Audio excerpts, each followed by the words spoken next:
Film की कहानी के अनुसार एक बार बहुत समय पहले एक तरह की घटना घटी थी जिसमें पॉजिटिव पावर ने सभी इंसानों को अपने पास बुलाया और उनमें से कुछ इंसानों को अपने पास रखा और कुछ इंसानों को श्राप देकर वापस धरती पर भेज दिया और वही इंसान धरती पर आकर रैप्चर बन गए। फिल्म की प्रेजेंट टाइमलाइन में धरती पर कुछ लोग ही जिंदा बचे हैं और जो भी जिंदा बचे हैं उन पर किसी तरह के धार्मिक संगठन यानी एक कल्ट का कब्जा है। रैप्चर देख नहीं सकते और स्मेल और साउंड की तरफ बहुत ही जल्दी अट्रैक्ट होते हैं, इसीलिए जो भी इंसान उस कल्ट के लोगों के हत्थे चढ़ता है उस बेचारे का कल्ट वाले वोकल कॉर्ड नष्ट कर देते हैं जिससे वो बोल नहीं पाता और इस तरह सभी चुपचाप अपनी कॉलोनियों को कांटे और लोहे के कटीले तारों से कवर करके रहने लगे। एजरेल और किन्नन उस कल्ट से बचते बचते इधर उधर भटक रहे थे। एजरेल अपने प्रेमी किन्नन के लिए किसी तरह का ब्रेसलेट बना रही थी, तभी वह भागते हुए किन्नन के पास आती है और जल्दी से आग बुझाती है क्योंकि वह कल्ट वाले इनको ढूंढते हुए इन तक पहुंच गए थे।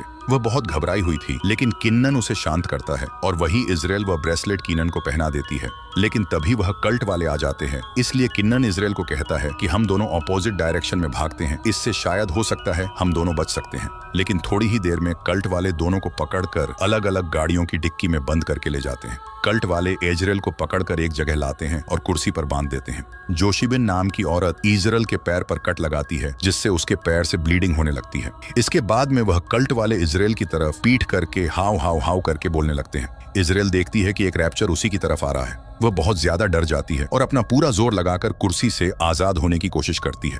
कल्ट वाले लोगों में से एक लड़का उसे देख लेता है, इसलिए वह उसे कंट्रोल करने के लिए उसके पास आता है, लेकिन तब तक वह अपना हाथ खोल चुकी होती है और लकड़ी का छोटा टुकड़ा उसके गर्दन में फंसा देती है। वह तड़पता हुआ दूर चला जाता है। तभी वह रैप्चर उस कल्ट वाले लड़के को चीर फाड़ करके खा जाता है। यह देखकर इजराइल की आत्मा कांप जाती है और वह तब तक भागती है जब तक वह थक कर चूर नहीं हो जाती। अब यहाँ पर हमारे दिमाग में यह सवाल आता है कि कल्ट वाले इजराइल को रैप्चर को खाने के लिए क्यों दे रहे थे। वे शायद इसलिए दे रहे थे क्योंकि कल्ट वाले पूरे के पूरे गांडू है, एकदम चुतिया किस्म के आदमी हैं। कल्ट वाले इन गंदे रैप्चर्स को भगवान की तरह पूजते होंगे। खैर, भाड़ में जाए, हमें क्या मतलब है, हमें तो फिल्म देखनी है। उधर उन कल्ट वालों को पता चलता है कि इजराइल भाग चुकी है। इजराइल इधर अपने घाव पर मरहम पट्टी करती है, तभी खून की खुशबू सूंघते हुए एक रैप्चर उसकी तरफ आ जाता है, लेकिन वह ब्लड को कवर कर लेती है और एक कोने में दुबक कर शांत हो जाती है, जिससे रैप्चर को उसका पता नहीं चलता और वह चला जाता है। इजराइल अब यहाँ से सीधा उस जगह पर आती है जहाँ पर वह कल्ट वाले रहते हैं। यहाँ उसे उसके बॉयफ्रेंड का लॉकेट मिलता है जिसको उसने बनाकर उसे पहनाया था।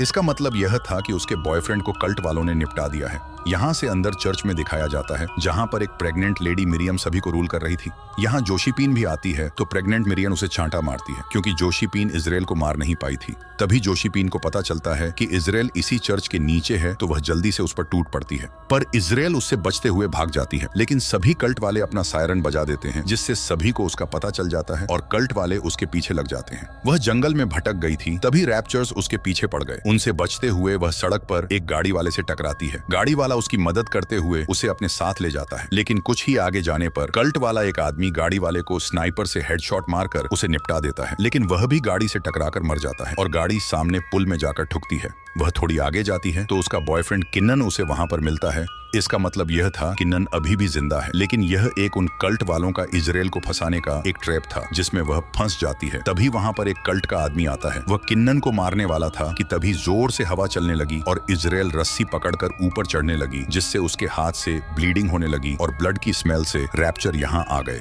रैप्चर ने उस कल्ट वाले आदमी को दबोच लिया और उसे जिंदा ही खाने लगे। बाद में उन्होंने उसकी गर्दन उखाड़ ली और उसका पूरा खून भी पी गए। कल्ट वाले को कुछ रैप्चर अपने साथ ले गए और बाद में बाकी के रैप्चर उसके बॉयफ्रेंड पर टूट पड़े। इसलिए इजराइल किन्नन को बचाने के लिए नीचे की तरफ जा रही थी, लेकिन एक रैप्चर उसे खाने के लिए पेड़ पर चढ़ने लगा तो उसे वापस ऊपर जाना पड़ा। वह उसके पास पहुंच गया, लेकिन इजराइल ने रस्सी उसके गले में फंसाकर नीचे कूद गई, जिससे रैप्चर के फांसी लग गई और वह मारा गया। उसका दिमाग सटक गया और वह सीधा कल्ट वालों को मारने के लिए उनके निवास स्थान पर आ गई और सबसे बचते बचाते वह प्रेग्नेंट मरियम के पास आ गई और उस पर बंदूक तान दी। लेकिन वह प्रेग्नेंट थी, इसलिए वह उसे नहीं मारती, लेकिन मरियम ने मौका देखकर इजराइल को नॉकआउट कर दिया। पर इजराइल ने बेहोश होते हुए एक नाखून तो मरियम के चुभा ही दिया। फिर कल्ट वालों ने उसे पकड़ा और जिंदा ही ताबूत में बंद करके दफन कर दिया। उस ताबूत में से होकर एक छोटा सा गुफानुमा रास्ता जाता था, इसलिए वह उस रास्ते से होते हुए आगे बढ़ने लगी। लेकिन उसे पता चला कि आगे रैप्चर है, इसलिए वह वापस ताबूत में आ गई, लेकिन एक रैप्चर उसे फॉलो करता हुआ उस तक पहुंच गया।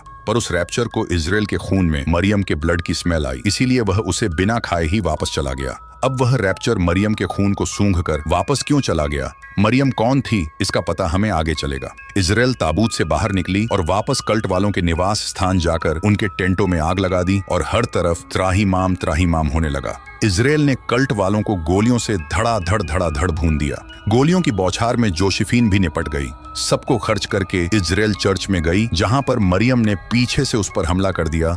दोनों में तगड़ी फाइट चली। मरियम प्रेग्नेंट होते हुए भी इजराइल को बराबर की टक्कर दे रही थी। बहुत मजा आ रहा था, पर इजराइल ने मरियम को गले पर काट खाया। तब जाकर मरियम इजराइल के कंट्रोल में आई। तभी मरियम के लेबर पेन होना स्टार्ट हो गए और उसने दर्द से तड़पते हुए एक बच्चे को जन्म दिया। पर जैसे ही मरियम ने अपने बच्चे का चेहरा देखा, वह डर से कांप गई और उसने डर से खुद ही अपनी गर्दन काटकर जान ले ली। फिर इजराइल ने जाकर बच्चे को गोद में लिया और तब हमें बच्चे का चेहरा दिखाई दिया। बच्चे का चेहरा बिल्कुल बकरे की तरह दिखाई दे रहा था। इसका मतलब यह था कि मरियम की घुड़सवारी किसी इंसान ने नहीं, बल्कि उन रैप्चर्स में से किसी एक ने की थी। तभी तो मरियम के गर्भ से रैप्चर्स का बच्चा निकला है। तभी रैप्चर्स वहां आ गए और इजराइल की गोद में वह बच्चा होने के कारण उसके सामने नतमस्तक हो गए। इसका मतलब यह था कि यह बच्चा इनके भगवान का अंश है। और उस समय जब इजराइल ताबूत में बंद थी, तब वह रैप्चर उसे बिना खाए ही वापस चला गया था, क्योंकि उसकी बॉडी पर उनके भगवान के अंश की माँ का ब्लड लगा हुआ था। इसलिए वह रैप्चर उसे बिना खाए ही वापस चला गया, जिससे इजराइल की जान बच गई।